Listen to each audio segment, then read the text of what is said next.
Começa agora o programa 20 Minutos com Breno Altman.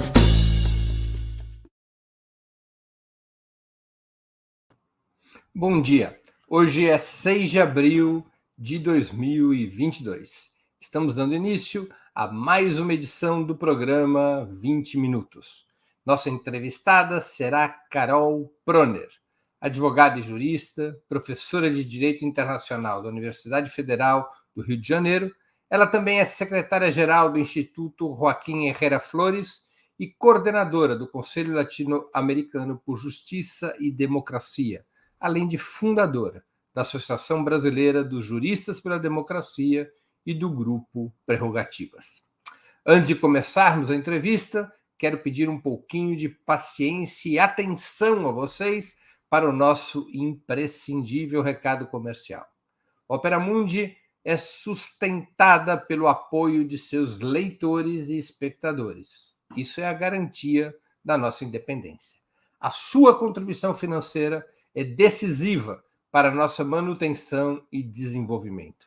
Há 5 formas de contribuição.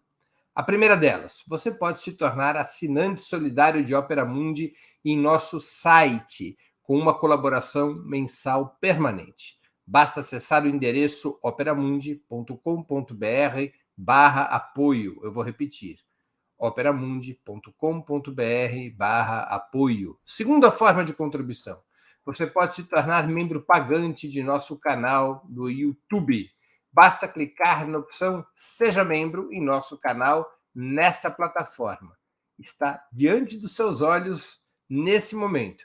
Clique em Seja Membro e escolha um valor no nosso cardápio de opções. Terceira forma de contribuição. Durante a transmissão de nossos vídeos, você poderá contribuir com o Super Chat ou Super Sticker. Se colaborar com o Super Chat nos programas ao vivo, como o de hoje, sua pergunta poderá ser lida e respondida por nossos convidados. Quarta forma de colaboração. Você pode assistir nossos programas após sua transmissão, nossos programas gravados, e contribuir através da ferramenta Valeu Demais. Se você assistir nossos programas gravados, poderá contribuir através desta ferramenta. Quinta forma de contribuição. A qualquer momento, você poderá fazer um Pix para a conta de Opera Mundi, de qualquer valor que julgue adequado. Nossa chave nessa modalidade, nossa chave no Pix é apoia@operamundi.com.br. Eu vou repetir, apoia@operamundi.com.br. Nossa razão social é Última Instância Editorial Limitada. Além dessas 5 formas de colaboração, lembre-se sempre de dar like, de clicar no sininho e compartilhar nossos programas com seus amigos e nos seus grupos. São ações que aumentam nossa audiência e engajamento, ampliando também nossa receita publicitária, tanto no site quanto no YouTube. Lembrem-se sempre que saco vazio não para de pé e que essas contribuições são decisivas para o desenvolvimento do jornalismo praticado por Opera Mundi. Jornalismo é uma atividade cara, dispendiosa e que precisa do apoio dos espectadores e leitores. Bom dia, Carol. Muito obrigado por aceitar nosso convite. Uma honra ter novamente sua presença no 20 Minutos. Bom dia, Breno. Eu fico muito feliz com o convite, um programa que eu admiro e assisto sempre. Obrigado. Carol, qual é a origem do chamado direito internacional? Nos marcos nacionais, todo mundo sabe que o direito se estabelece a partir de uma constituinte ou algo semelhante, depois vai sendo aprimorado ou desaprimorado através do parlamento. Como isso ocorre em escala planetária? Como é que nasceu o atual direito internacional? Bom, Breno, eu sei que quando você me fez esse convite, também a conexão dessa pergunta do direito internacional está associada ao seu descumprimento, mais do que tudo, né? Um direito internacional que tem como origem recente, contemporânea, o pós-guerra, o pós-Segunda Guerra Mundial e o esforço das nações para derrotar, sobretudo, a ameaça nazista, quer dizer, a ameaça e os avanços nazistas no continente europeu, e os acertos do pós-guerra que envolveram a construção de uma arquitetura em direitos humanos que parte, por um lado, da Carta de São Francisco, que é a carta que estabelece o marco da não agressão bélica, exceto em algumas situações especiais, quer dizer, de certa forma, a restrição do uso da força, e, por outro lado, toda uma sistemática de proteção de direitos humanos decorrentes do desenvolvimento dos países, então direitos humanos que devem ser cumpridos pelos governos, e também o sistema de direitos humanos em caso de guerra, né? Então, regula, de certa forma, tratados que já vinham anteriores a esse período histórico e que, juntando tudo, constitui o direito ius in bello regulado pelas questões humanitárias, o direito internacional humanitário, que eu acho que é algo que a gente vai falar um pouquinho hoje aqui. Então, de certa forma, o direito internacional nasce no pós-guerra com a pretensão, né, de regular as relações entre os Estados, criar mais harmonia e mais previsibilidade, evitando uma terceira guerra mundial, evitando mais conflitos bélicos, principalmente conflitos bélicos com tendência destrutiva, tal qual foram as duas guerras anteriores, né? Qual é o documento constitucional do direito internacional? Quem quiser saber o que é o direito internacional, qual é o primeiro documento que tem que ler? Se eu quiser saber como é que é o direito brasileiro, eu tenho que ler a Constituição. E depois eu vou ler outras leis e interpretações. Para entender o que é o direito internacional, qual é o documento primário? Qual é a bula?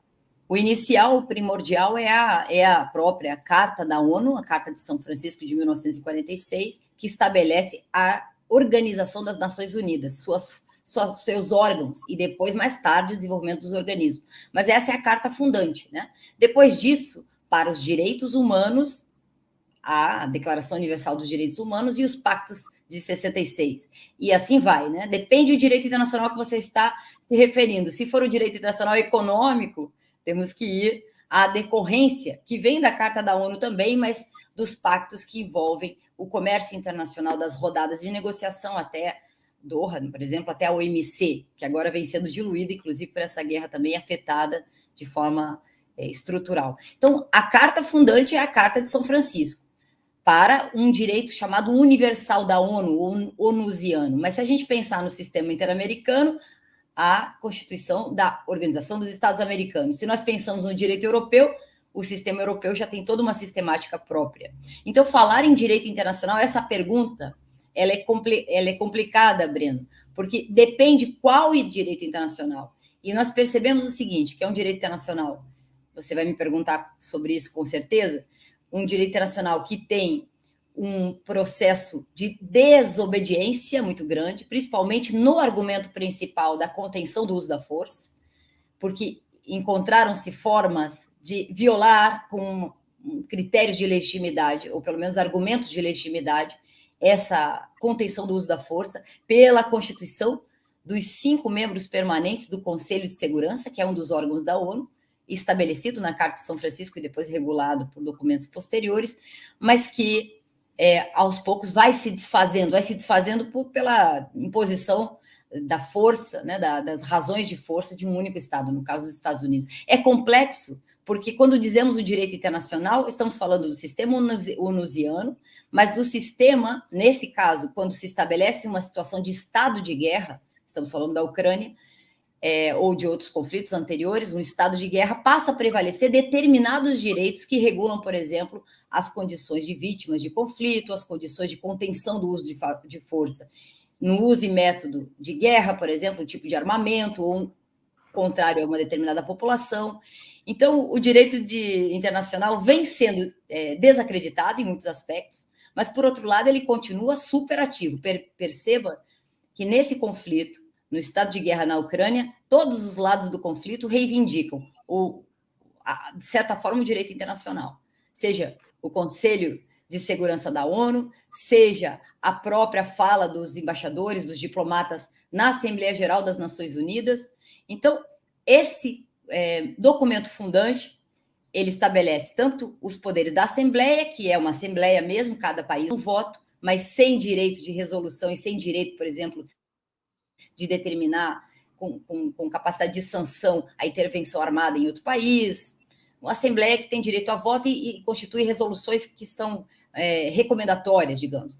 E o Conselho de Segurança, que é um órgão, esse sim, são os vencedores da Segunda Guerra Mundial, e que estabelece, por um lado, o verdadeiro poder no plano internacional das 5 potências, né? Estados Unidos, França, Inglaterra, Rússia e China. Não por acaso esses estão vamos dizer, no mapa de poder mundial mais importante, e também estabelecem a possibilidade de sanções econômicas definidas pelo Conselho de Segurança, embargos diplomáticos, sanções econômicas e também sanções militares em alguns casos. As operações de paz ou as operações de intervenção humanitária.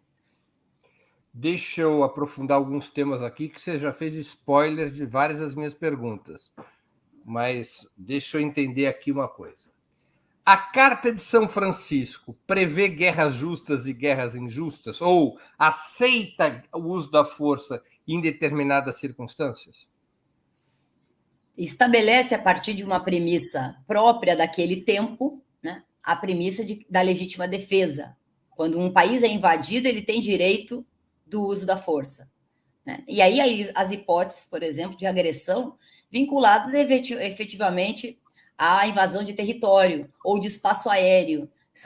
São questões muito delicadas no direito internacional que os países tentam contornar com muito cuidado, por exemplo. E aí tem decorrências atualmente muito interessantes, por exemplo, quando houve o recente golpe na Bolívia, o presidente precisou se exilar rapidamente porque tinha risco de vida e precisou sair de avião do país, precisou contornar países em que não existisse acordo de cooperação de extradição, mas que envolvia espaço aéreo, por exemplo. Então, a questão do espaço aéreo, a questão da soberania e a questão, eventualmente, de um conceito de invasão para poder legitimar uma guerra de tipo tradicional está imbuída na ideia de legitimidade nesses documentos. Agora, depois de 11 de setembro, já estou dando spoiler, porque você vai perguntar isso, ou não pergunta, eu já vou logo dizendo, é porque isso é determinante no plano internacional. Depois de 11 de setembro, nós temos uma modificação completa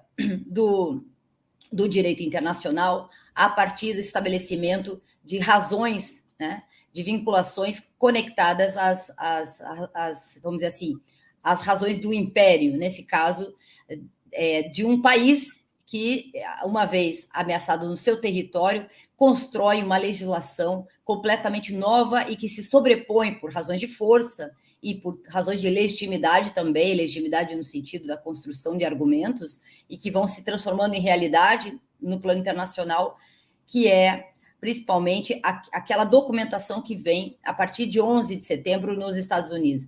Eu quero mencionar isso, se você me permite, principalmente a situação. Deixa eu só localizar aqui se eu trago para vocês exatamente. Isso é super importante, né?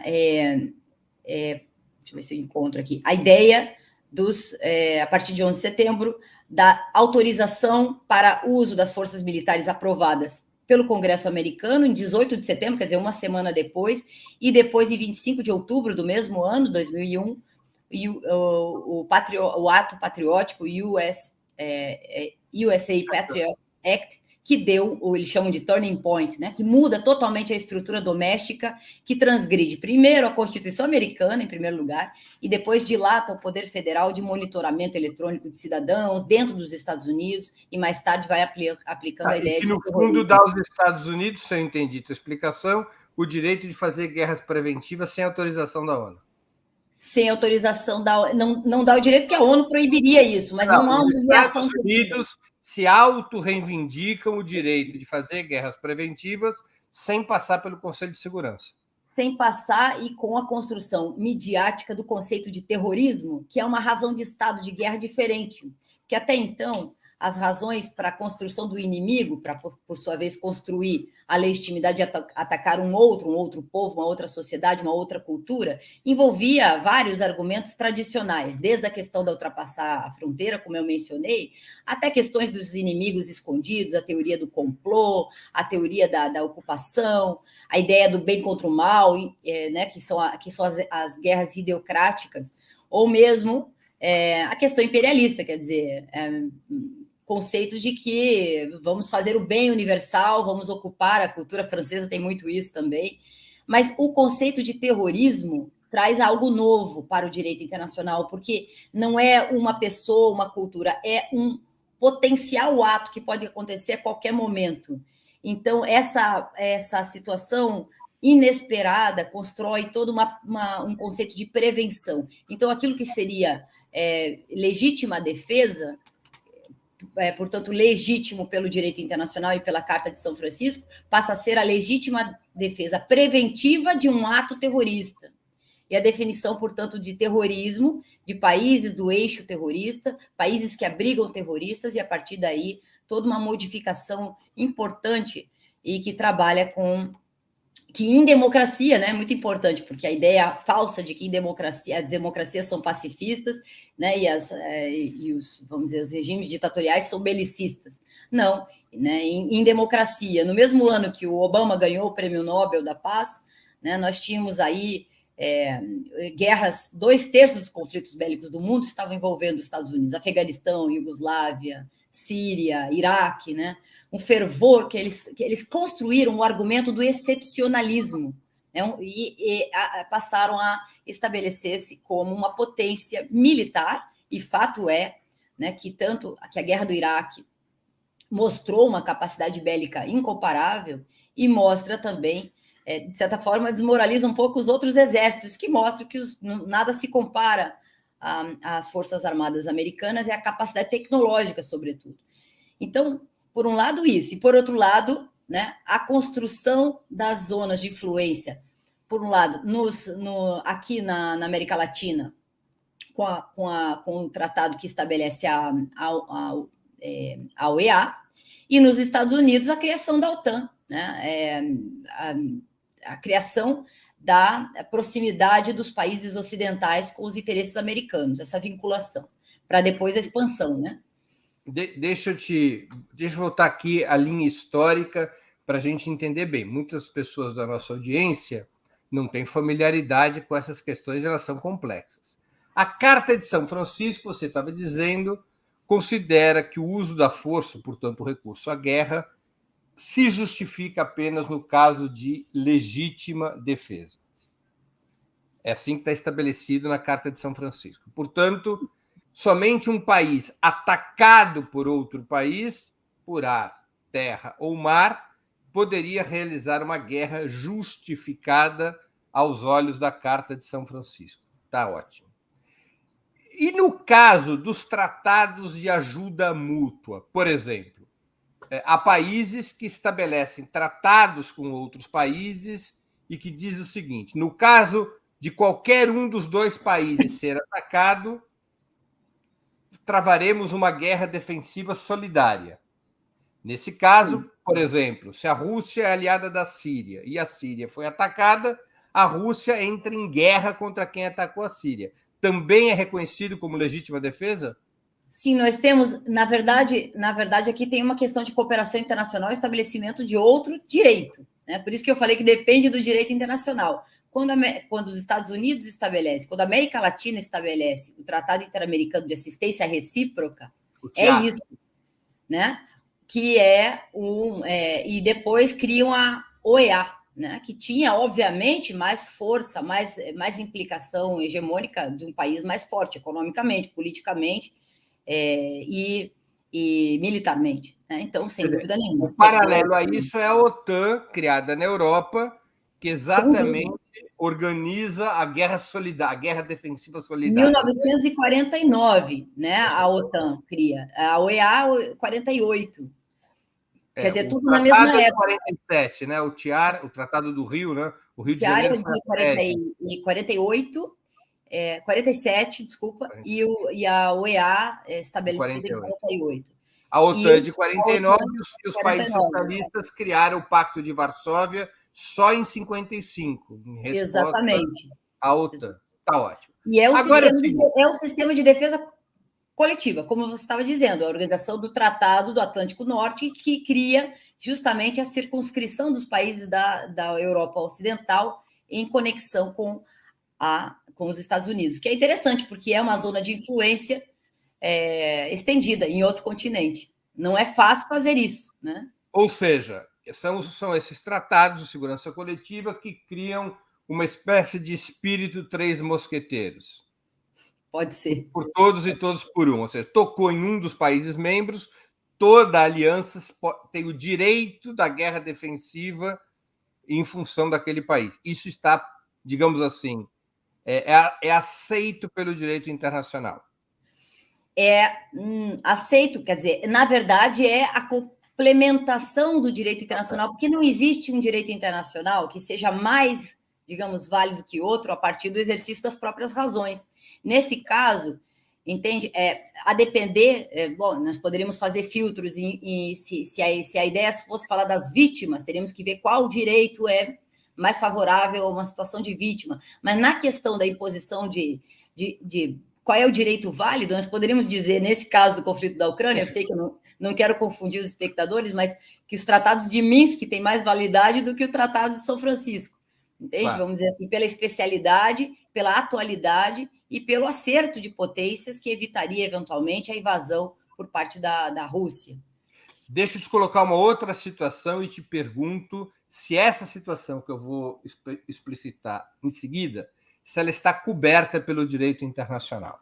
Um país, ainda que ele não seja atacado por ar, terra ou mar, mas está em vias de sê-lo, na medida em que um país ceda seu território para a expansão militar de um bloco, este país, em alguma situação, teria o direito de recorrer à guerra defensiva? Qual é a situação? Ucrânia.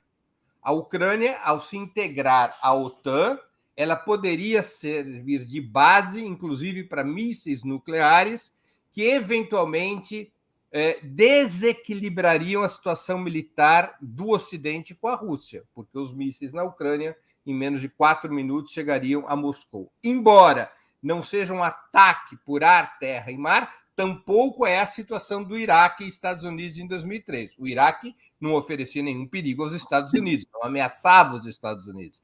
A guerra dos Estados Unidos contra o Iraque, você explicou, foi com base no conceito de guerra preventiva contra o terrorismo. Neste caso concreto, a Ucrânia explicitou que, inclusive, os chamados memorandos de Budapeste de 94 poderiam ser rasgados se a Ucrânia ingressasse na OTAN. Em 4 de fevereiro, o Zelensky dá uma declaração, só para registro da nossa audiência, em que ele dizia assim, olha, a Ucrânia nunca terá mísseis nucleares, a gente assinou os memorandos de Budapeste.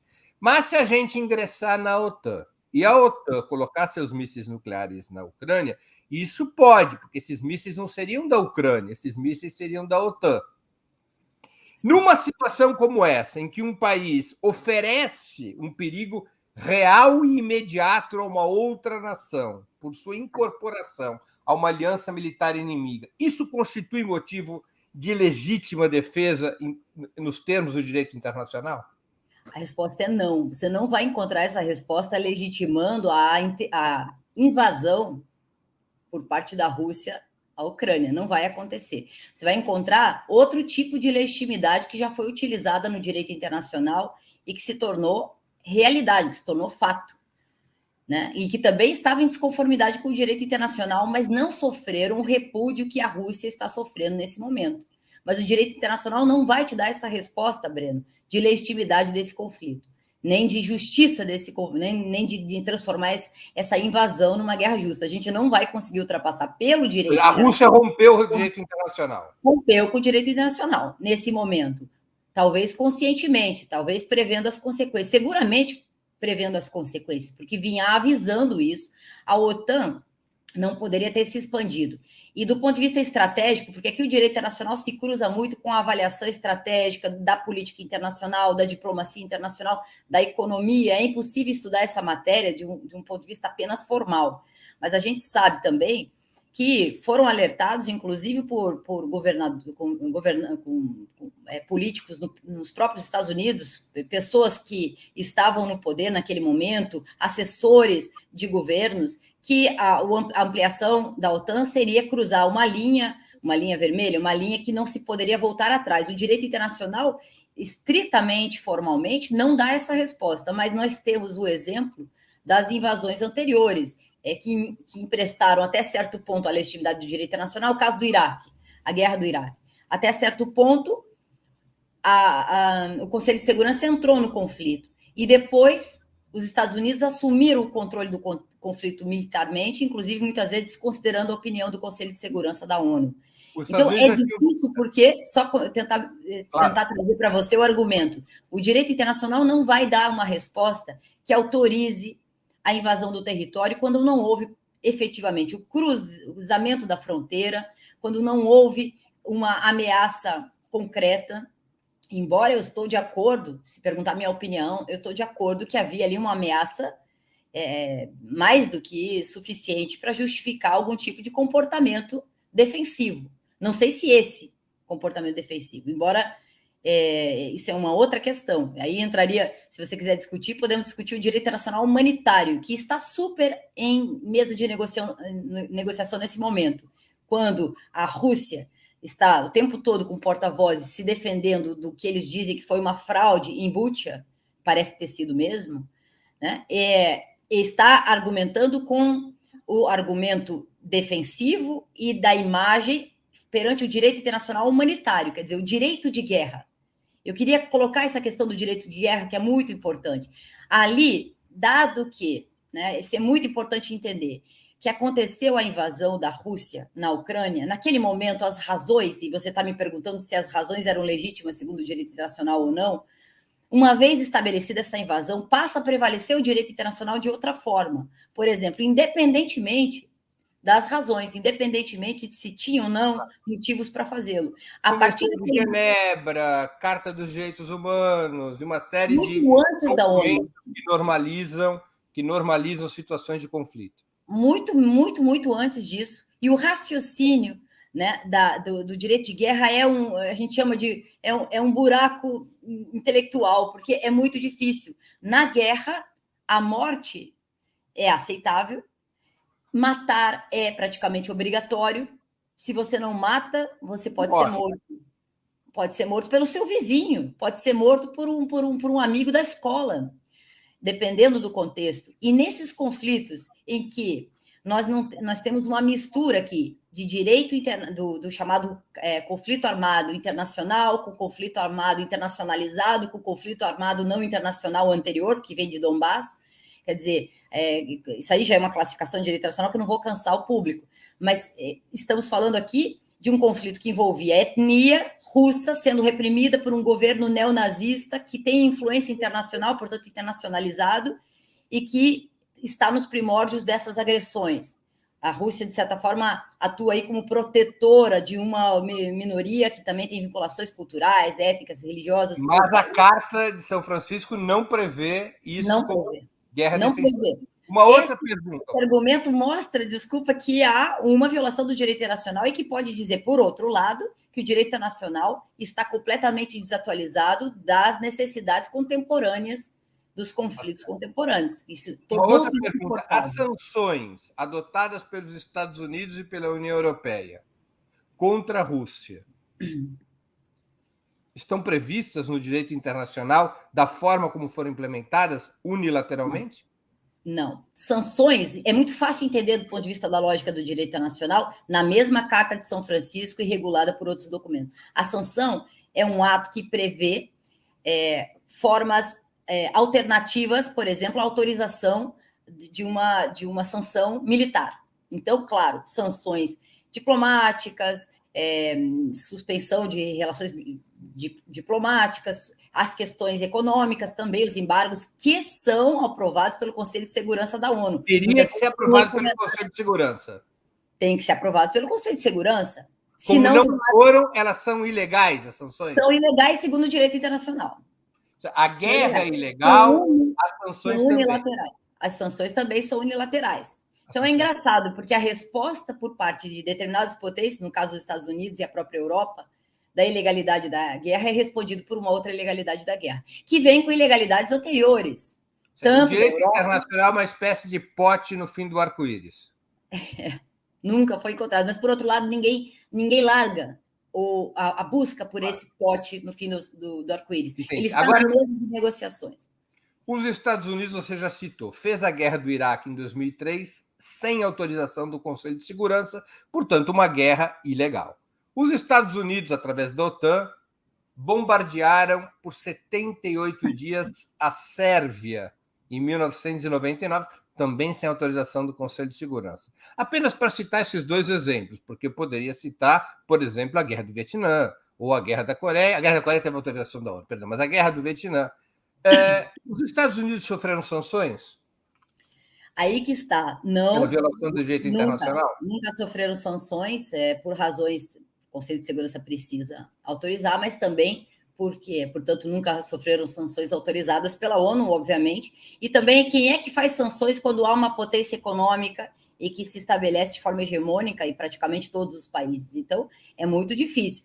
Veja, eu quero mencionar esse caso de Kosovo, porque ele foi o teste que decidiu levar a OTAN a intervir. Carol, só para esclarecer a audiência, Kosovo foi a justificativa para a guerra de agressão da OTAN contra a Sérvia em 1999. A Sérvia era acusada de repressão na região do Kosovo. Kosovo é uma região separada, que havia inclusive reivindicação albanesa sobre esse território, porque há uma minoria albanesa importante no Kosovo, e em função dessa situação, a OTAN, sob esse pretexto, bombardeia a Sérvia, ainda que o motivo evidente pareceu ser o de derrubar o governo do Partido Socialista, de Slobodan Milosevic, que era o último governo socialista da Europa, o único país que ainda não havia sofrido restauração capitalista. Bombardearam por 78 dias a Sérvia, especialmente Belgrado. Quem for a Belgrado, que é uma viagem interessantíssima, não se assustem, porque a altura média dos sérvios é de 1,85 m. Você brasileiro viaja para lá, a gente fica olhando para cima, mas é uma viagem interessantíssima. E lá em Belgrado você ainda tem os edifícios bombardeados pela OTAN. Então, continua. Bom, depois desse contexto, eu já ouvi você falando longamente sobre esse conflito de forma muito minuciosa e perfeita. O professor de Direito Internacional não pode ignorar esse tipo de contexto, Breno. Eu vejo muito absurdo por aí, de uma forma formalista, tentando justificar as razões de um estado de guerra, que é a forma mais precisa como a gente define o que está acontecendo na Ucrânia. Né? Um estado de guerra, e a partir daí poder avaliar a situação.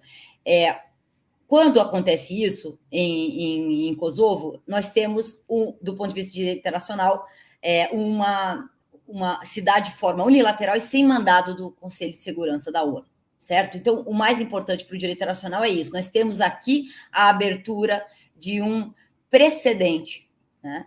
E que também tinha ali, você menciona, quando você fala mais longamente sobre isso, mas os interesses econômicos, as minas, né, de lignite e depois o carvão com alto teor de carbono, tem uma questão econômica importante ali vinculada, e também, mais tarde, toda a justiça internacional, a justiça penal internacional que envolve esse caso, ainda com a existência dos tribunais ad hoc, né, da ex-Yugoslávia, etc. Então, toda a justiça penal, você vai chegar lá, talvez, que é todo um outro tema também, e já começa aí, de certa forma, uma desmoralização, porque uma guerra unilateral, uma guerra promovida pela OTAN, e uma justiça penal, consequência desse conflito, e, portanto, que estabelece diferenças. Né? O direito penal em si, se a gente vai levar ao pé da letra, desde a sua origem, penal internacional, desde a sua origem na construção dos tribunais de Nuremberg e de Tóquio, tem vamos dizer, ele é totalmente deformado no sentido de justiça, porque é a justiça dos vencedores e é a tipificação no calor do julgamento, quer dizer, você vai construindo o crime no momento em que vai julgando, principalmente os tribunais de Tóquio tem agora... A OTAN alegou, no caso da Sérvia, guerra humanitária, ou seja, guerra em defesa de uma minoria perseguida pela Sérvia e, portanto, violação do direito humanitário. Esse conceito de guerra em defesa dos direitos humanos também não está previsto na Carta das Nações Unidas. Está, de certa forma, quando passa pelo Conselho de Segurança e as operações de paz, os cascos azuis. Não pode ser uma ação unilateral. O Brasil, no Haiti, para pacificação, questões humanitárias, questões de pacificação, sim, estão previstas e tem sua forma e sua fórmula e seus regulamentos, isso sim. E a questão humanitária é o argumento. Só para confirmar, mas desde que aprovado pelo Conselho de Segurança, nenhum país unilateralmente ou nenhum bloco de países unilateralmente fora do Conselho de Segurança pode desatar uma guerra por razões humanitárias sem que seu território tenha sido atacado. Sim, não. Até porque, e aí eu quero também fazer o outro lado, a gente tem que reconhecer isso, Breno, e eu conheço a tua posição. Mas veja, quando a Rússia faz isso, ela também inverte essa questão e fala: bom, vamos lá, vamos salvar a Ucrânia dos nazifascistas. É um argumento complicado, que talvez passe até pelo um certo ressentimento de não ter sido reconhecido. Eu queria até te perguntar isso: um certo ressentimento de não ter sido reconhecido seu papel no combate ao nazismo pós-guerra, porque tem aí um problema também de como é que a Europa encara a Rússia. Eu vi muitos estrategistas consequentes europeus dizendo isso, Breno, que é uma questão também de como é que a Europa vira as costas para a Rússia depois da Guerra Fria, principalmente, sempre, mas também depois da Guerra Fria, e principalmente a forma, de certa forma, essa forma mal resolvida de relação com a Rússia, dependendo economicamente do gás, etc. Então, é uma situação que fica mal resolvida ali, mas, de certa forma, a argumentação humanitária também foi usada pela Rússia. Quer dizer, é usada para tentar construir argumentos de legitimidade que vão para além do direito internacional. De certa forma, tocam o direito internacional nas suas razões de legitimidade, mas que já passaram há muito tempo, principalmente... E também porque, talvez, Carol, assim, no direito nacional, os cidadãos ou as empresas, não importa, elas estão subjugadas ao Estado. O Estado tem o poder de impor o direito na fronteira nacional. Na arena internacional, esse poder não existe, é um poder consensuado. Tem que haver consenso para haver punição pelo descumprimento do direito, senão o direito é rasgado por todo mundo. Eu lembro uma passagem da biografia do Churchill que é interessante. Quando começa a reunião da Conferência de Yalta, na Crimeia, aliás, Yalta fica na Crimeia, o Stalin, que era um sujeito de muito humor, né? O Stalin era um sujeito de humor sarcástico, violento. Ele chega na reunião e, na ordem do dia, estava: o que nós vamos fazer com a Alemanha? E o Stalin olhou, as tropas ainda não tinham chegado em Berlim, era 1944, Crimeia, as tropas ainda estavam ali, se não me engano, na Hungria.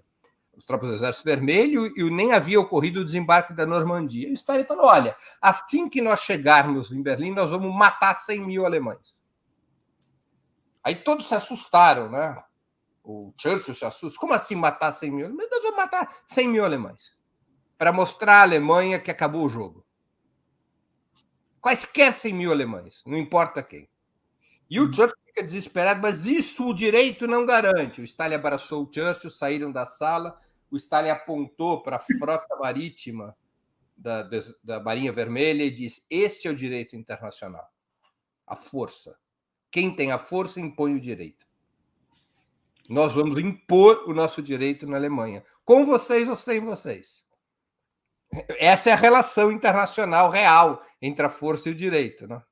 Ao contrário do que acontece nas fronteiras nacionais. Exatamente. Eu quero citar um texto que você, não sei se conhece, se não conhecer, vale muito a pena ler ou reler, que é um texto do Perry Anderson, escrito na New Left Review, que se chama Armas e Direitos. E ele pega 3 intelectuais de grande renome para explicar o direito de guerra e a confiança que esses intelectuais, junto com outros na época, eu vou citar o Norberto Bobbio em particular, tinham na ideia de que, finalmente, melhor do que um estado de guerra contra todos é a constituição de uma organização como a ONU, né? um conselho que tenha lá, ainda com suas assimetrias, o Conselho de Segurança, que está aí na nossa tela, essa Assembleia Geral. Agora já nem sei mais. E que tenha condições institucionais de estabelecer regras para não deixar tudo solto. Então, esses chamados cosmopolitistas, né, que pensam na ideia de construção das regras e da contenção pelo direito convencional, pelos tratados, etc., assim como, paralelamente, grosso modo, de uma forma grosseira, os constitucionalistas, né?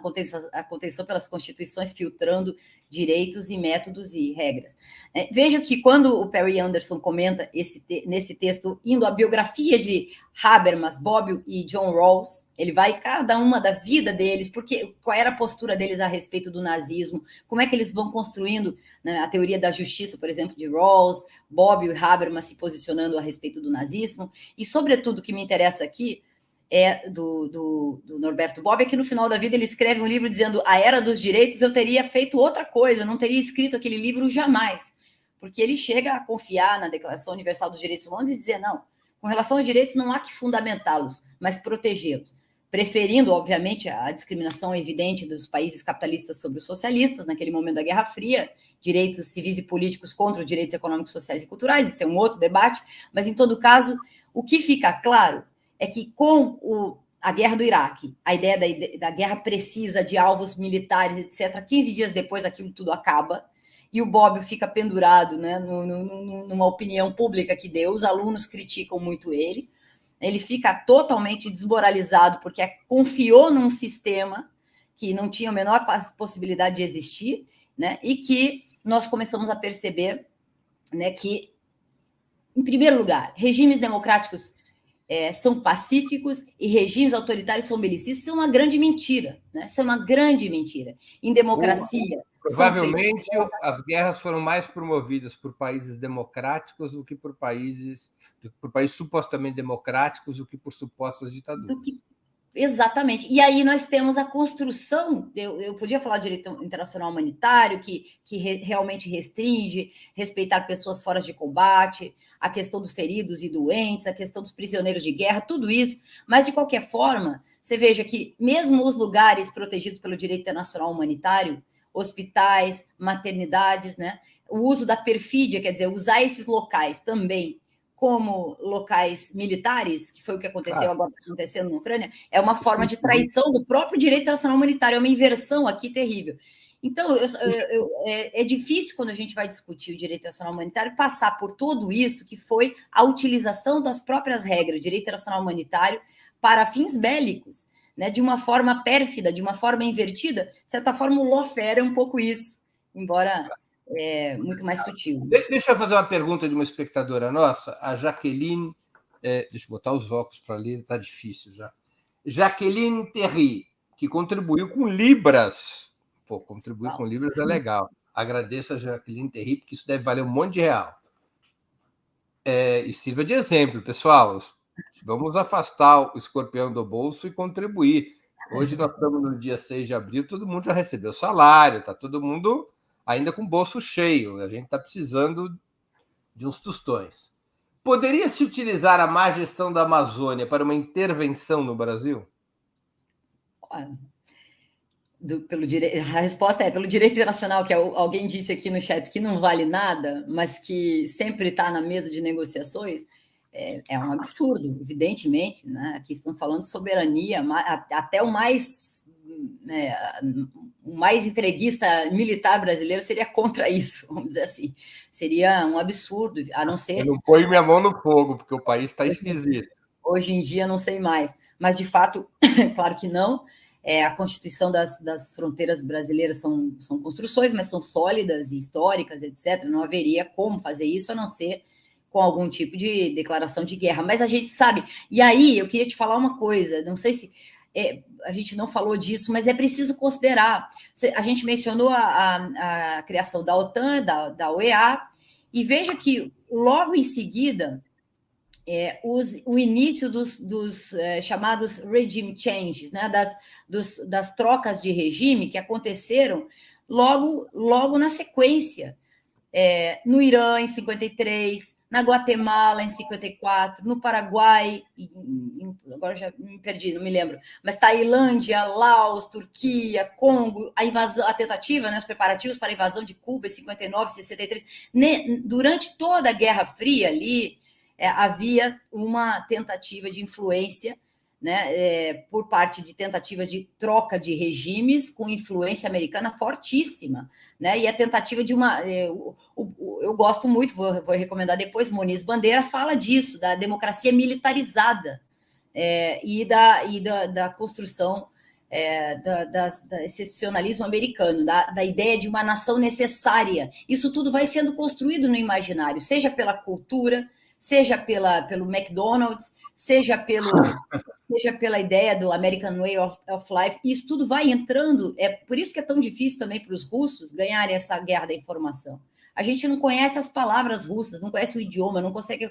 A mesma coisa a cultura chinesa, né, quando se contrapõe como potência, né, nesse sentido. Então, é uma situação realmente que esse excepcionalismo que já vinha sendo construído durante a Guerra Fria ganha muita força com a queda, a debacle da União Soviética, muita força. E a partir daí, principalmente com a invasão que vem a ser atribuída ao inimigo árabe, né? E principalmente aquele livro do Samuel Huntington cumpre uma função fundamental. Choque de Civilizações, o Samuel foi Huntington. imediatamente Choque de Civilizações foi imediatamente traduzido a 30 idiomas. E não é por acaso, essas traduções não se fazem assim de uma hora para outra. Isso aí acontece com planejamento e ocupa efetivamente uma área sociológica da construção do inimigo, né, que alcança aí também um pretexto de tipologia da construção do inimigo, que é, nesse caso, já no caminho da construção do argumento terrorista, né? Então... diga, pode falar. Fala-se muito, sempre que há uma guerra, e agora não deixa de ser diferente, em crimes de guerra. Finalmente, quem decide se houve ou não crime de guerra e quem pune os crimes de guerra na atual engenharia institucional do direito internacional? Isso é estudado nas academias militares. Portanto, se nas academias não tem filosofia, não tem sociologia, não tem, mas tem sim convenções de Genebra, o próprio direito de guerra e, portanto, a violação do direito de guerra, que é o ius ad bellum, que seria, vamos dizer, a responsabilização. Desde a Segunda Guerra Mundial, pensando já no sistema onusiano, nós temos sistemas que investigam esses crimes a partir do estabelecimento do Tribunal de Nuremberg e de Tóquio. Então, ali já se começa a tipificar graves crimes que, embora não tivessem respaldo em convenções anteriores, todo mundo sabia que era errado. Né? Vamos dizer, matar pessoas, como aconteceu a Shoah, a própria definição do Holocausto, né? E aquela construção... Shoah, pessoal, é a expressão em hebraico para Holocausto. Isso. Então, ali vai se tipificando... Vai falando que eu forneço as notas de rodapé. Vai se tipificando uma conduta que era humanitariamente, sabidamente, geneticamente, vamos dizer, humanamente impossível de não saber que aquilo era um crime. Mas não havia lei prévia, né? Então, aqui há uma violação aí que fica mal resolvida e que depois isso também tem consequências. Mas, em todo caso, a construção do direito do penal internacional começa aqui. Tem origens anteriores, evidentemente, do próprio direito internacional humanitário, mas vai se estabelecendo na vinculação, inclusive, das três vertentes, direito internacional, isso é uma outra coisa, mas tribunais ad hoc até chegar no Tribunal de Roma, que é o que define, através de um estatuto, com definição de crimes, de lesa humanidade. A gente está muito acostumado aqui no Brasil, porque o atual presidente da República foi denunciado, acho que mais 5, 6 vezes já, como genocida ou como crimes de lesa humanidade, a depender da interpretação, vinculada a crimes contra os povos indígenas, a população brasileira, esse cidadão aí. Então, de fato, é uma justiça penal estabelecida no Estatuto de Roma. Agora, veja a contradição, estimulada, inclusive, pelo governo dos Estados Unidos no mandato do Bill Clinton, mas rejeitado pelo Congresso americano. Né? Acontece, não só, engraçado que acontece... Você está se referindo ao Tribunal Penal Internacional agora. Tribunal Penal Internacional constituído a partir do Estatuto de Roma. Né? Mas que hoje é sediado em Haia. Que é sediado em Haia. E os Estados Unidos não são filiados ao TPI. Os Estados Unidos não são, a Rússia não é, a Ucrânia não é. Então, dizer que os envolvidos diretamente nesse conflito podem ser processados pelo TPI passa aí por um problema formal. Não aceitar a jurisdição desse tribunal. Não aceitar. Então, quando se usa... Não é uma jurisdição obrigatória para todos os membros da ONU. Não. não afeta nesse caso. Embora haja argumentação de lado a lado, retórica e vinculada aos seus sistemas de comunicação, muitas vezes internos, sobretudo nos Estados Unidos, vamos condenar Putin como um criminoso de guerra. Vamos condenar. Vamos dizer, numa situação de imaginária, que pudesse existir um tribunal futuro que poderia julgar Putin ou... Tribunal ad hoc como o de Nuremberg ou de Tóquio. Um tribunal, mas que não existe precedente. Existe, sim, a violação do direito internacional humanitário, são considerados ius cogens, são direitos imperativos, eles não exigem reciprocidade.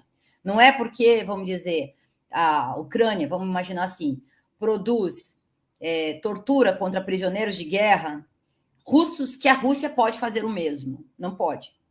São direitos que vinculados à situação do ser humano e não a situação recíproca, por exemplo, uma questão comercial. Não, entende? Então, respeitar o direito do prisioneiro de guerra é uma relação em si com o prisioneiro de guerra e guarda relação, evidentemente.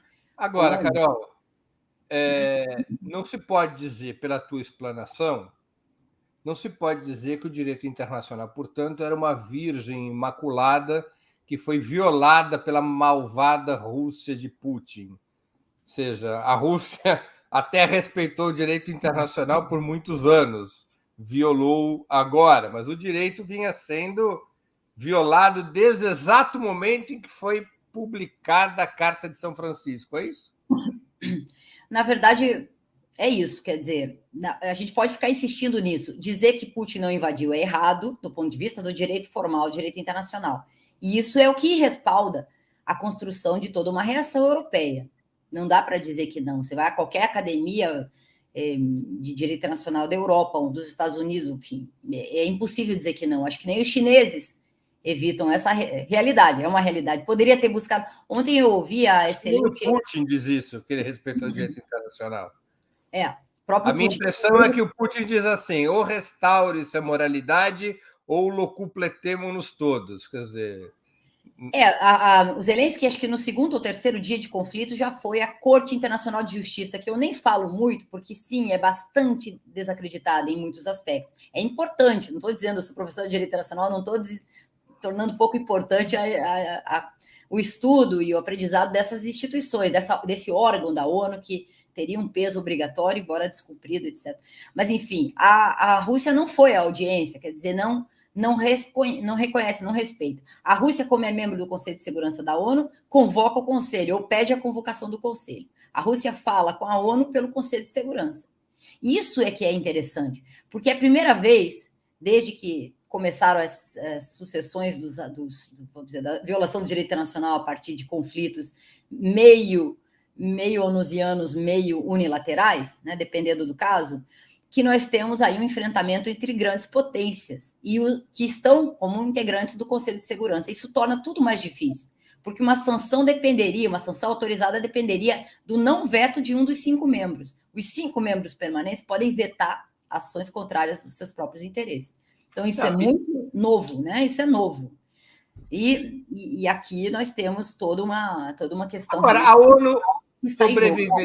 a ONU sobreviveria se acabasse o direito de veto dos 5 grandes?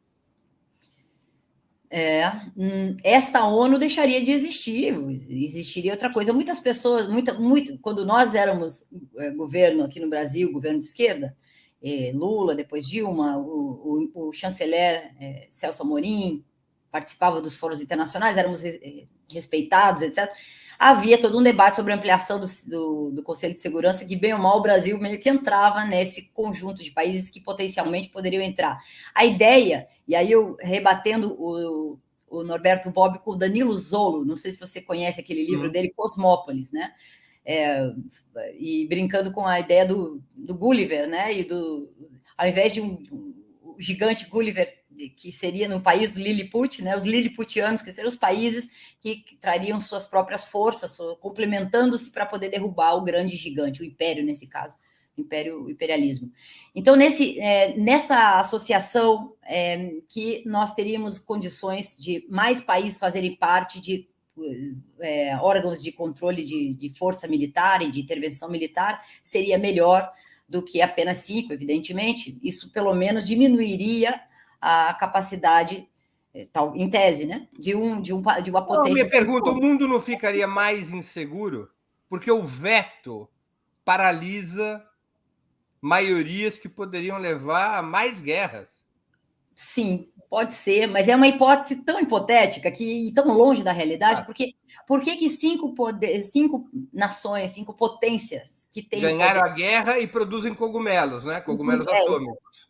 Exatamente. E por que vão dividir seu poder? Quem tem poder não divide poder, exerce o poder, né? Então é difícil que essa organização sofra uma reforma. O que nós temos, na verdade, é uma construção paralela de outra organização internacional que provavelmente vai ter origem também e decorrência muito desse conflito, né? Nós temos aí o desenvolvimento de outras estruturas econômicas, militares, outros arranjos que provavelmente vão aos poucos se tornar concomitantes aí, né? Concorrentes, eventualmente um dia vão até superar essa organização. Não se sabe, mas está em desenvolvimento, né? Mas você localiza isso já em embrião?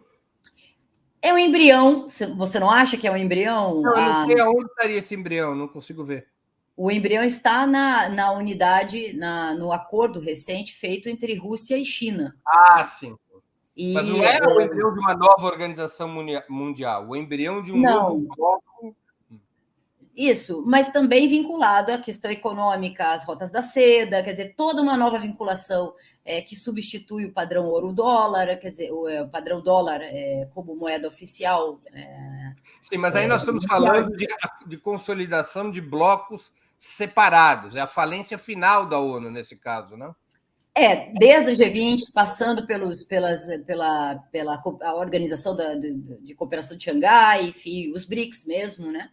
E a integração euroasiática como polo, sem dúvida nenhuma, é um embrião muito forte, que vem já há algum tempo, e que se beneficia, de certa forma, da crise de hipocrisia que tem nesse conflito atual. Uma crise que mostra a hipocrisia do sistema internacional e do direito internacional.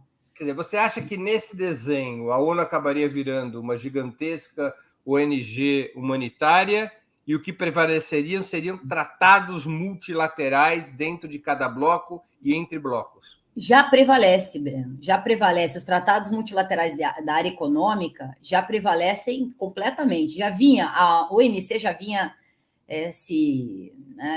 vamos dizer, deixando de ter eficácia, para mencionar de uma forma... Isso agora começa a se transportar para a área militar. Principalmente porque esse conflito trouxe a violação das duas cláusulas. Bom, a cláusula do tratamento nacional, que tentando traduzir o máximo aqui, se eu trato um governo trata uma empresa nacional de uma determinada maneira, é obrigado a tratar uma empresa estrangeira da mesma maneira, pelo critério da concorrência livre, né, da livre concorrência ou da mão invisível do mercado.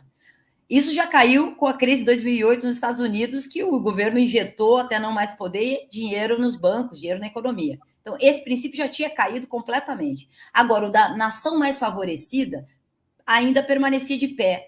Quer dizer, se eu trato bem a Venezuela com determinados padrões de comércio, eu tenho que tratar bem igualmente todos os países que quiserem oferecer o mesmo produto, as mesmas condições de comércio. Não pode haver favorecimento na ordem internacional, aí tem as exceções, exceto em zonas aduaneiras, exceto em zonas de integração, etc. Mas havia esse princípio de pé, de modo que não poderia, que isso mais ou menos lastreava preços do comércio internacional, do petróleo, preços de bens e serviços no plano internacional. Agora, isso foi declaradamente violado. Os próprios Estados Unidos violaram isso, anunciaram que não haverá mais o respeito ao princípio da nação mais favorecida. Isso subverte completamente a lex mercatória, se você quiser colocar de uma forma simples assim. Então, isso tudo obrigatoriamente vai gerar a lex mercatória é a lei comercial. A lei dos mercados dos mais fortes dentro desse mercado que envolve.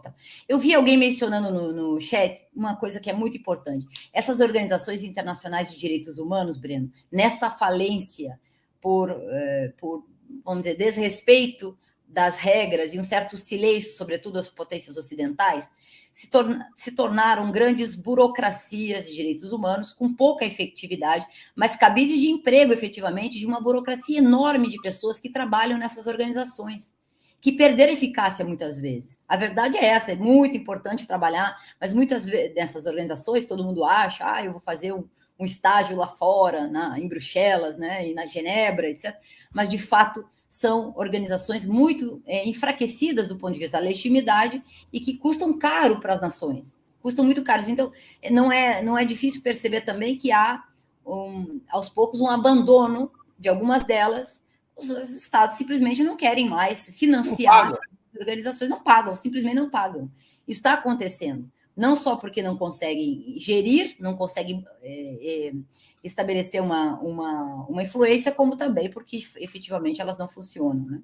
Para vocês terem uma ideia, o sistema ONU custa 6 bilhões de dólares por ano, sem contar as operações que a ONU conduz, que são outros 6 bilhões de dólares. Então, são 12 bilhões de dólares ano para uma taxa de eficácia bem pequenininha, bem baixa. Né?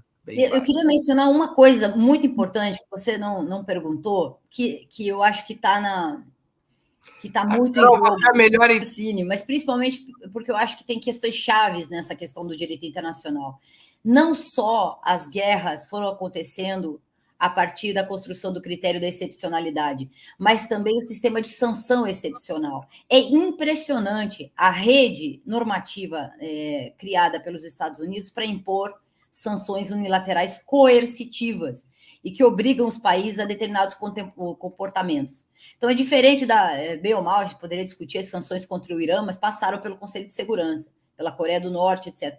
Agora, contra a Venezuela, contra Cuba e contra outros países, e principalmente agora, contra Cuba é um absurdo, porque a Assembleia Geral da ONU vota absolutamente contra as sanções. E mesmo aqui o problema das sanções autorizadas pela ONU até certo ponto, a questão do Iraque é muito complicada, porque as sanções chegaram ao ponto de impedir a distribuição de medicamentos. E crianças morreram, e isso está sendo investigado pelo Tribunal Penal Internacional como um crime ocasionado pelo bloqueio, pelas sanções e os embargos econômicos. Mas como os Estados Unidos não são filiados ao TPI...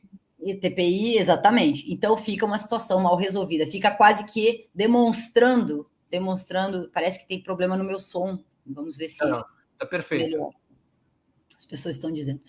Mas então, o que nós temos aqui, além desse grave problema, né, vamos dizer, não aplicabilidade do direito internacional, e que, de certa forma, legitima que se faça o uso da força de forma alternativa ou não respeitando essas regras, e que leva, vamos dizer, a uma situação da Ucrânia atualmente, é que também a capacidade de imposição das regras financeiras e bancárias num sistema extremamente hegemônico. O caso do SWIFT é muito grave, porque é um sistema criado e controlado pela hegemonia do sistema financeiro e bancário norte-americano, que envolve mais de 230 instituições, e que, se envolver uma acusação unilateral por um tribunal forjado lá em Virgínia ou em algum estado americano, naquele sistema enclausurado, fechado, hermético, e com a desculpa que você está investigando o terrorismo, o narcotráfico, quando envolve um crime transnacional, inclusive corrupção sistêmica transnacional, que hoje foi elevado à categoria, né, de crimes transnacionais de grande impacto humanitário, né? Então a questão humanitária sempre envolve esses rótulos para poder autorizar essas investigações internas. Então, nesse caso, Breno, e eu estou atendendo como advogada a um caso assim, de pessoas que foram acusadas de terrorismo, não vou entrar em detalhes porque a gente tem sigilo, mas é um absurdo. São pessoas normais que nunca fizeram nada, e de repente seu nome aparece numa lista criada por aquele país e seu dinheiro no banco fica bloqueado porque nenhuma instituição bancária vai querer ser acusada de cooperação com o terrorismo. Então, é o bloqueio da vida da pessoa, porque hoje em dia tudo se faz por Pix, tudo se faz por banco, tudo se faz... Então, de fato, isso precisa ser solucionado. E é algo que também está em jogo com as sanções aplicadas à Rússia e facilita, inclusive, com o argumento russo, a criação de sistemas bancários de pagamento alternativo. Claro, e paralelos ao sistema criado pelos Estados Unidos. Botafogo AF, que contribuiu com o Superchat. Agradeço ao Botafogo, é meu time no Rio de Janeiro, Botafogo. É possível traçar paralelo entre crimes do Milosevic e crimes do Zelensky no Donbas sob os olhos do TPI? Ele sequer visita o leste. Você quer que fale sobre isso, né? Eu teria que rever. Sim. Aí é a questão dos crimes, os crimes do Zelensky, né? Então, aí toda uma discussão sobre também como é que ele está sendo, como é que ele seria julgado, né? Quem o julgaria, então, toda a questão. O Zelensky e a Ucrânia não fazem parte do Tribunal Penal Internacional, mas as condutas contrárias ao direito internacional teriam que ser investigadas. Do ponto de vista do que nós temos atualmente, o Conselho de Direitos Humanos da ONU, que está ativo na questão, foi solicitado pela parte da Ucrânia, e eles vão mandar uma comissão ad hoc. Não se sabe como que isso vai acontecer, né? Como é que circula uma comissão ad hoc nesse processo? Teria que ter muita compreensão de parte a parte para investigar o que acontece em alguns casos, em especial nesse caso de Bucha, né? Por outro lado, Breno, também há muito exagero quando se fala em Odessa. Eu vi ontem você entrevistando a Lola Melnik, adorei a entrevista com ela. Ela fala da questão do incêndio na cidade de Odessa, naquele prédio do sindicato do Partido Comunista, assim. Em parte, os mortos não foram queimados vivos, eles foram... eu vi o documentário que acontece, mostra tudo aquilo, foram intoxicados pela fumaça que entrou da parte de baixo, deu azar ali também, queimou móveis e papéis, etc., e queimou de baixo para cima, morreu muita gente em consequência do incêndio, não porque foram queimadas vivas. Então, tem muitas histórias também que precisam ser investigadas para tentar responder a pergunta, com comissões de investigação, efetivamente, para ver até que ponto aquilo decorreu de um ato com mando, com cadeia de comando mesmo, ou decorre de uma situação consequencial, né, dos efeitos colaterais de uma guerra em andamento, né? Enfim, eu misturei um pouco as coisas, Breno, porque aqui Odessa é prévio a essa intervenção.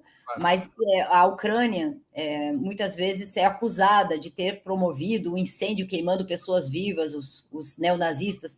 Não é bem assim, entende? Acho que a gente também tem que ter um pouco de cuidado, porque é uma situação, a situação da Ucrânia, que, primeiro, essa questão de como é que evita o estabelecimento de corredores humanitários por parte da Rússia. É verdade, inclusive as potências europeias têm pedido para que se estabeleçam mais saídas, mais caminhos, etc.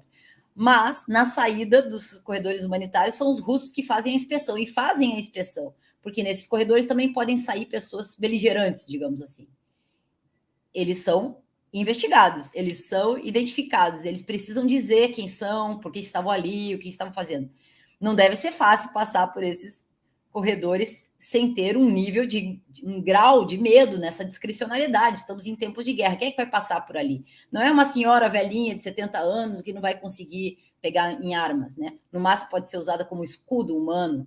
É um jovem de 15 anos, 20 anos, sei lá, que vai passar por ali e pode ter uma tatuagem que pode ser confundida com neon. Então, é uma situação particular que envolve também essa questão que a Rússia alega, né, de combater o neonazismo, o neofascismo ali na região, e que complica um pouco a aplicação do direito internacional humanitário no terreno, digamos assim. E a investigação por crimes de guerra, consequentemente. Antes de continuarmos, eu queria pedir novamente que vocês contribuam financeiramente com a Opera Mundi. Lembre-se, há 5 formas de fazê-lo. A primeira é a assinatura solidária em nosso site, operamundi.com.br/apoio, vou repetir, operamundi.com.br/apoio. A segunda é se tornando membro pagante de nosso canal no YouTube. A terceira é contribuindo agora mesmo com o Superchat ou Super Sticker. A quarta é através da ferramenta Valeu demais, quando assistirem nossos programas gravados. A quinta é através do Pix. Nossa chave é apoia@operamundi.com.br. Vou repetir, apoia@operamundi.com.br. Nossa razão social é última instância editorial limitada. Eu quero também informar que estamos com uma promoção especial para quem fizer uma assinatura solidária de Opera Mundi. Os primeiros 50 assinantes dessa promoção receberão um dos famosos e charmosos bonés do Movimento dos Trabalhadores Sem Terra, o MST. O brinde vale para quem fizer assinatura anual de qualquer valor ou mensal de pelo menos R$ 48. A gente está comprando boné diretamente do movimento, ou seja, é um boné legítimo do MST e os recursos vão diretamente para o caixa do movimento. A assinatura solidária para ter direito a esse bônus pode ser feita no endereço operamundi.com.br/apoio. Repito, operamundi.com.br/apoio. Carol, deixa eu mudar um pouco de assunto. O caso da possível extradição de Julian Assange, fundador do Wikileaks, extradição para os Estados Unidos, que deve acontecer até o dia 20. Ele pode ser enquadrado como uma quebra de funcionalidade do direito internacional, já que, se ele for condenado no ZEUA, pode vir a pegar 175 anos de prisão? Tem como, em fórum internacional, resolver uma situação desse tipo? Tem para quem apelar? Tem um bispo para quem reclamar? Você deu um salto aqui, mas ele não se distancia muito da construção do inimigo. Eu queria só falar disso e imediatamente conecta com a Assange. Você veja, uma das coisas que nós temos no direito internacional, na construção do inimigo, é justamente a guerra de comunicação. O Assange, apesar de ter criado... Bom, você vai explicar previamente para o público o contexto do Assange ou não? Eu já entro direto. Vamos só recuperar. O Assange é acusado pelos Estados Unidos de ter tornado públicos documentos secretos que afetam a segurança norte-americana. Esses documentos foram vazados através do Wikileaks. O Assange foi preso na Inglaterra por conta de um processo que era movido contra ele na Suécia. Ele era acusado de abuso ou assédio sexual, ficou preso, ficou exilado na Embaixada do Equador durante vários anos. O Equador, quando houve troca de governo do Rafael Correa pelo Lenin Moreno, cancelou o direito de asilo do Assange. O Assange foi preso pelo Reino Unido. A Suécia retirou o processo que movia contra ele e, em seguida, veio o pedido de extradição dos Estados Unidos para que ele venha a ser julgado na Inglaterra, nos Estados Unidos, perdão, por esse vazamento dos documentos pelo Wikileaks. Então, ele é um cidadão australiano preso no Reino Unido, que será extraditado para os Estados Unidos e poderá ser julgado por leis anti-espionagens que normalmente deveriam ser aplicados apenas a quem vive, trabalha ou é norte-americano. Então, essa é a quadratura do círculo. Está bem explicado? Está muito bem explicado. Foi bom, porque assim a gente tem, nesse contexto que nós estamos falando, onde é que entra o Assange no que nós falamos até agora? Ele, através da criação de um site de notícias do Wikileaks, recebendo informação de um soldado americano que estava participando dos conflitos do Iraque, ele recebe um vídeo que viralizou. Eu não me lembro o nome do vídeo, você vai lembrar. Aquele que mostra, acabou se viralizou, etc., se tornou algo que foi espalhado no mundo inteiro imediatamente e que mostra soldados fazendo joguinhos de guerra e matando civis, dizendo que eles estavam armados, mas eles estavam com máquinas fotográficas nas mãos. Aquele jogo de videogame que foi filmado ali, e os helicópteros Apache atirando contra pessoas, contra civis, logo aquilo se tornou escandalizante, mostrando como é que os soldados atuavam num conflito armado, já num contexto de afirmação da guerra contra o terror. Então, e depois as várias outras coisas foram collateral murder. Obrigada aqui ao Botafogo, que é o perfil que está aqui no nosso chat. Botafogo. Opa, vamos mudar de time aqui no Rio de Janeiro. Eu sou de Curitiba, mas meu time é outro. E, aliás, nós somos campeões no sábado. no domingo, no sábado. Enfim, aí nós temos a seguinte situação com o Assange. Ele, através do Wikileaks, protege a fonte. Mas, claro, descobre-se quem é a fonte. Chelsea Manning é punido, esse soldado, nos Estados Unidos, é preso, etc., sofre processo de espionagem, etc. E o Assange, a princípio, não havia uma tipificação para um crime quando o jornalista protege a fonte e, por outro lado, ele procura grandes redes de comunicação, grandes jornais que publicam o conteúdo do conteúdo que foi divulgado, né? Aquilo, conteúdo filtrado. Ele pede mais ou menos o que o The Intercept fez aqui com outros veículos, a própria Folha de São Paulo, que divulgou algumas coisas, e outros, né? O Público de Portugal e assim por diante, agência pública, etc. Então, o que acontece? O The Intercept o Wikileaks acaba fornecendo informações sobre as guerras e desmistificando a ideia de um exército limpo, de forças armadas consequentes e do respeito ao direito internacional. E, principalmente, o governo que envolvia o papel da Hillary Clinton naquele momento.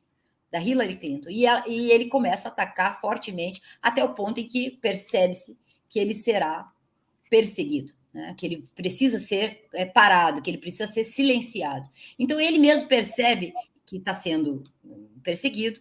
Estava já na Inglaterra quando ele decide buscar asilo num país estável, que não lhe deixasse politicamente, né, em maus lençóis, que não fosse entregue à justiça inglesa e, por sua vez, extraditado para, naquele caso, a Suécia, acusado de crimes sexuais, para depois, com o acordo de extradição da Suécia com os Estados Unidos, acabar chegando aos processos americanos que já estavam em andamento, né? A construção de uma tipificação de cyberterrorismo e a tentativa de construção de uma conexão de Assange que fosse intencional com interesses anti-americanos ou contrários à segurança do Estado. Então, Assange é todo um caso simbólico de tipificação da construção de um novo conceito de cyberterrorismo, do inimigo cyberterrorista, para não só inibir a sua própria conduta, como a conduta de outros que quisessem fazer o mesmo, que filtrassem informações sigilosas, né, dos centros de inteligência, da CIA, etc, etc. O que acontece com o tempo? Ele recebe asilo político, aí tem todo o direito internacional de asilo político, ele fica todo o tempo na embaixada, quase 12 anos ele fica no total, até que, com a mudança de governo, ele Lenin Moreno acaba entregando, a pressão dos Estados Unidos sobre o Equador é fortíssima e tem várias consequências políticas até os dias de hoje, e ele é entregue para a justiça britânica e está na fase final aí do processo de julgamento da extradição. Ele poderá ser extraditado efetivamente.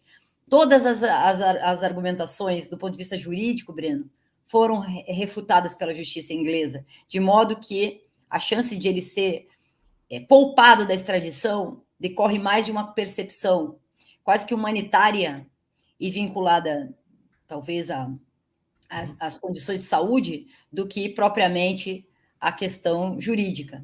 Ele está sendo acusado de vinculação com fontes dos Estados Unidos e, portanto, de construção aí uma espécie de traição à segurança dos Estados Unidos, né? Então, é muito difícil. Claro, toda vinculação com isso que nós estamos vendo aqui, um inimigo, né? O inimigo que precisa ser punido. Todos estamos em risco com isso, porque, na verdade, é uma forma, né, de censurar também a liberdade de imprensa. Entendi. Agora, você acha, quer dizer, existe algum mecanismo recursal no sistema do direito internacional?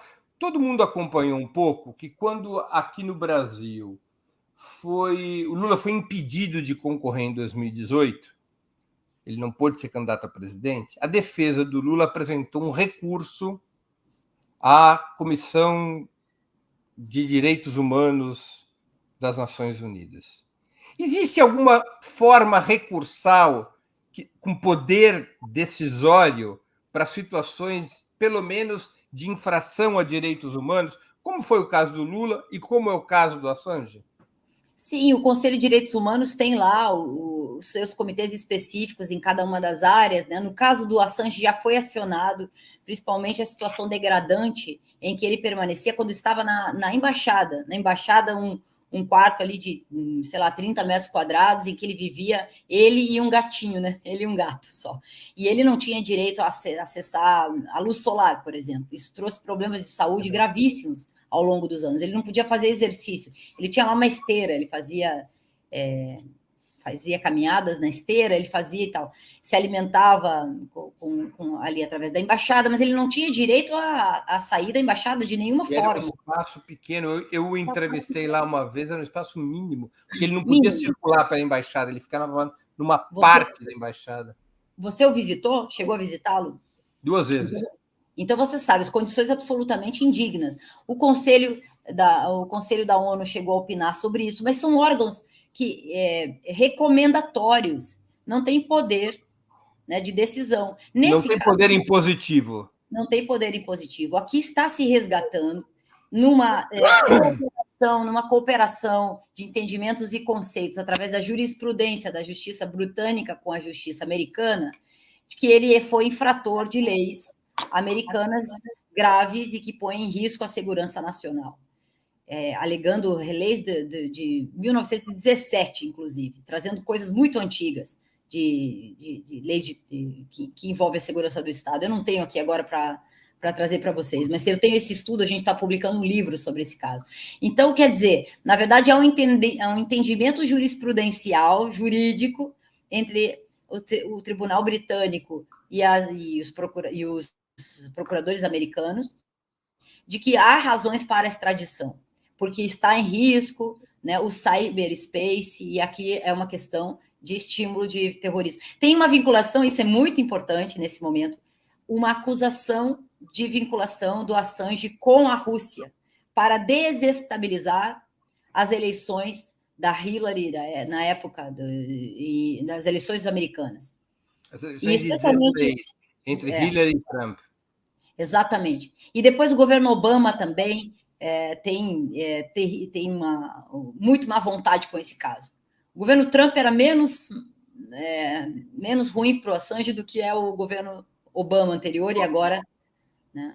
Você seria favorável a um tribunal impositivo internacional, pelo menos para certos casos como o do Assange, que é um cidadão australiano preso no Reino Unido, que deveria ser extraditado para os Estados Unidos? Ao menos nesses casos de direitos humanos que envolvesse mais de um país, você acha que deveria existir um tribunal internacional impositivo?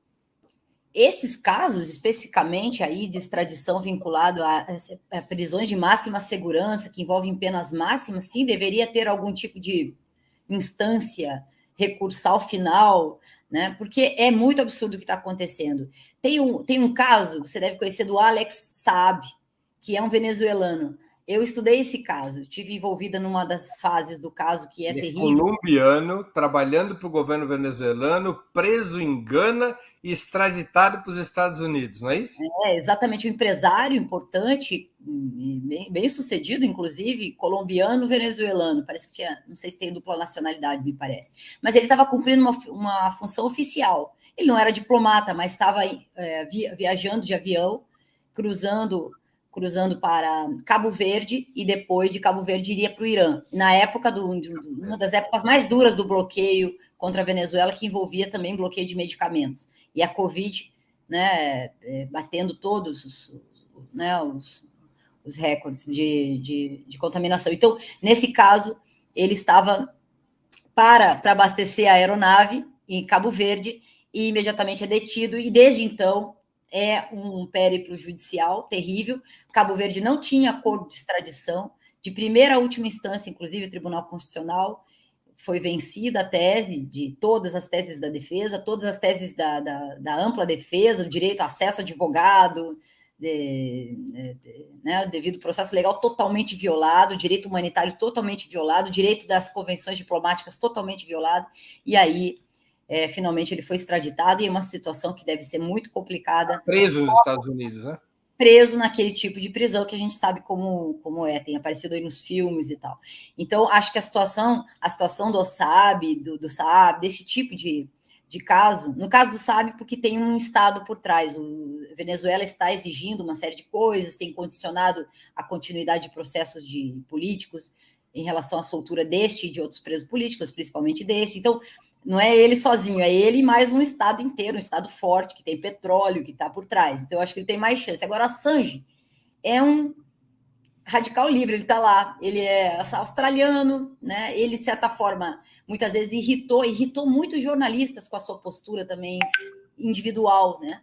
Isso também, em muitos momentos, ele não ficou, ele não caiu bem na opinião pública, mesmo entre os que o apoiavam. Então, a situação do Assange é mais difícil, porque ele não tem um país ao lado dele, ele tem uma causa, a liberdade de expressão, né? E principalmente o fato de ter feito um trabalho extraordinário que foi demonstrar os crimes do Império, os crimes das guerras unilaterais, das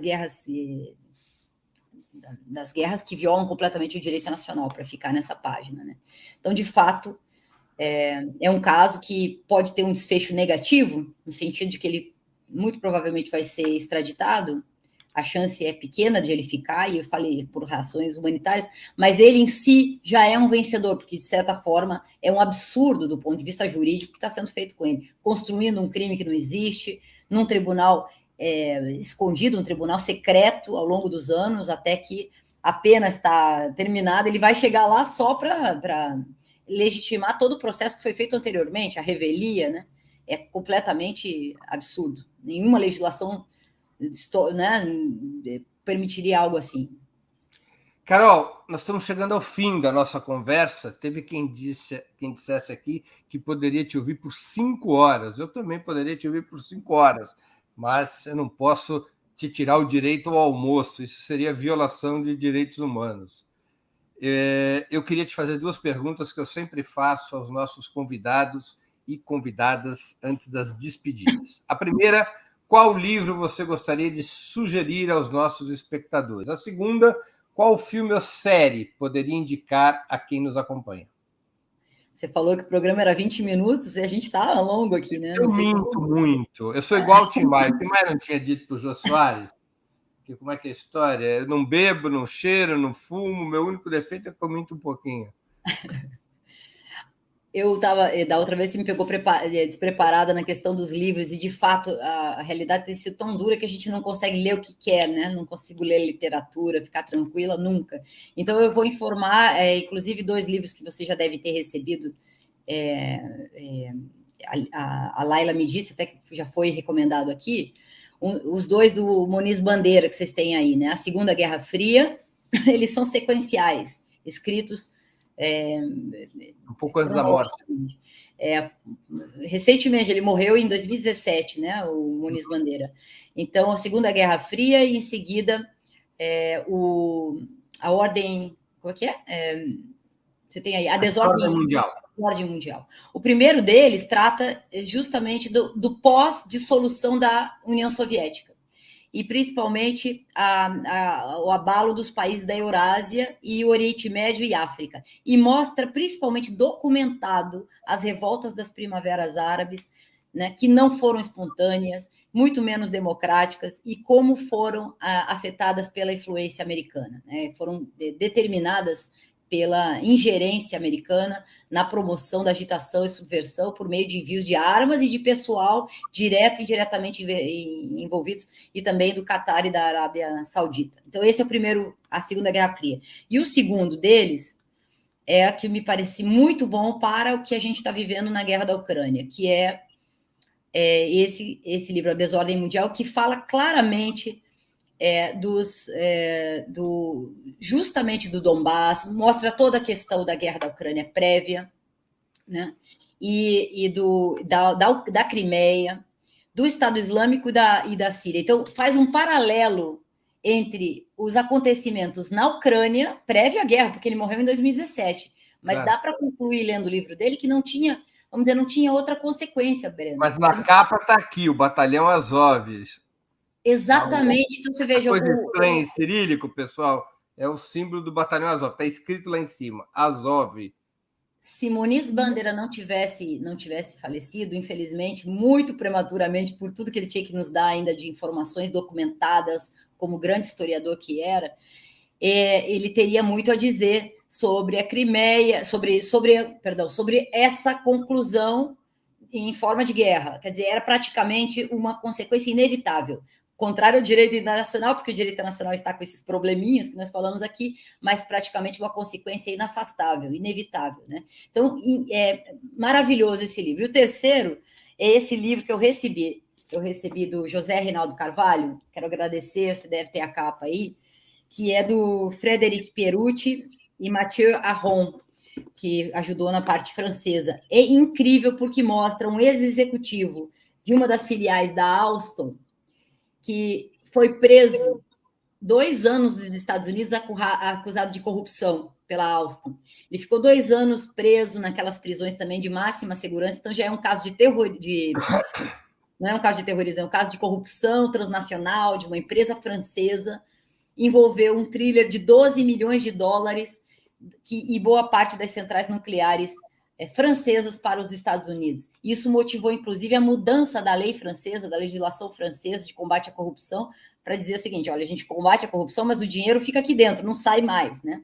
Uma legislação que no Brasil nós precisamos também, uma legislação preventiva e soberana. Então, esse executivo, ele conta desde o dia, o choque, o procurador americano, a primeira audiência, a prisão, as lembranças, como é que eles saíram e tal. A segunda audiência de soltura, a pena de 125 anos de prisão para depois ele ser declarado inocente, etc. Então, é incrível a saga de perseguição e o que arruinou a vida desse executivo da Alstom, né? Então, eu acho até que esse caso vai motivar muitos outros, sabe? Porque, por enquanto, aqui no Brasil, os acordos de leniência que envolvem a extraterritorialidade americana, que é uma forma de fazer a guerra, né? O lawfare, essas coisas, estão presos em segredos judiciais, né? Eles são obrigados a assinar termos de confidencialidade. Mas depois que passar o tempo, nós saberemos essa história, porque eles são obrigados a silenciar por enquanto. Os advogados também, que só sorriem quando a gente fala sobre isso, e como eu não sou advogada dos casos, eu posso falar. A gente sabe a arquitetura que está por trás disso aí, né? E esse foi um dos primeiros casos em que o executivo que sofreu o processo, que foi preso nos Estados Unidos, que sofreu toda essa saga persecutória, conta para nós o que aconteceu. Então, acho que vale muito a pena nesse embalo que nós estamos aí, envolvendo extraterritorialidade, imposição jurídica e também guerras híbridas, né? Filme ou série? Eu selecionei Homeland, que eu adorei. Você assistiu Homeland? Homeland, assisti uma parte. Ela já está com muitas temporadas, né? Eu vi acho que umas 2 temporadas. Eu não consigo ver quando é muito longo, não sei, eu fico entediado. Na verdade, é uma série que só dá para ler com todas as ressalvas de sabendo onde é que você está ali, né? Então, fala dos prisioneiros de guerra, fala dessa personagem aqui. Acho que já está na 7ª temporada, né? Acho que tem 12 temporadas. 12, tem muito tempo livre, mas, de qualquer forma, é uma série que prende, do ponto de vista da qualidade da série, é impressionante. Agora, é aquilo, né? Ele enaltece a CIA, aí mostra alguns defeitos da CIA, mas não muitos, né? Aquela coisa assim, a Central de Inteligência Americana, né? Fala da construção do inimigo árabe e, principalmente, que eu acho que é mais importante para nós aqui, é o respaldo do argumento jurídico mais potente para respaldar que guarda a extradição do Assange aos Estados Unidos, que é o fato de que Assange teria colocado em risco as fontes no Afeganistão. Que vamos dizer, quando ele revela aquelas informações filtradas, pelo contexto do que é lido ali, por mais que os nomes tenham sido suprimidos, escondidos, com segredo de fonte, tenham sido apagados, né, é possível saber que aquela pessoa é um comerciante que vive na cidade afegã e tal, em tal lugar, e que isso faz com que essa pessoa e sua família seja executada pelos talibãs, por exemplo. Então, em última instância, Assange e outros casos que aparecem nessa série mataram pessoas ou levaram pessoas à morte, embora não apresente nenhuma prova, né? Mas esse é o argumento humanitário que está por trás das acusações contra ele também. Muito bem. Mais alguma indicação de filme ou série? Por enquanto é isso. Por enquanto tem várias outras Carol, que não tem a ver com o tema. Eu queria agradecer muito pelo teu tempo e por essa conversa absolutamente interessante, informativa e pedagógica sobre esse pote no final do arco-íris, que é o direito internacional. Muito obrigado pelo seu tempo e por ter aceito o nosso convite mais uma vez. Obrigada a você, Breno. Estamos aqui. Também agradeço a todos e todas que assistiram esse programa, em especial aqueles e aquelas que puderam fazer contribuições financeiras ao nosso site e ao canal de Ópera Mundi no YouTube. Lembre-se sempre, saco vazio não para de pé. Agradeço muito, novamente, a quem nos acompanhou. Sem vocês, nosso trabalho não seria possível e não faria sentido. Um grande abraço a todos e a todas. Para assistir novamente esse programa e a outras edições dos programas 20 Minutos, se inscreva no canal do Ópera Mundi no YouTube.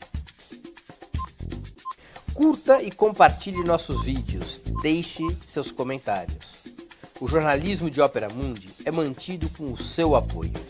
Faça uma assinatura solidária em www.operamundi.com.br. Com um pequeno valor mensal, você nos ajuda no desenvolvimento de um jornalismo independente e de qualidade. Obrigado pela audiência e até a próxima.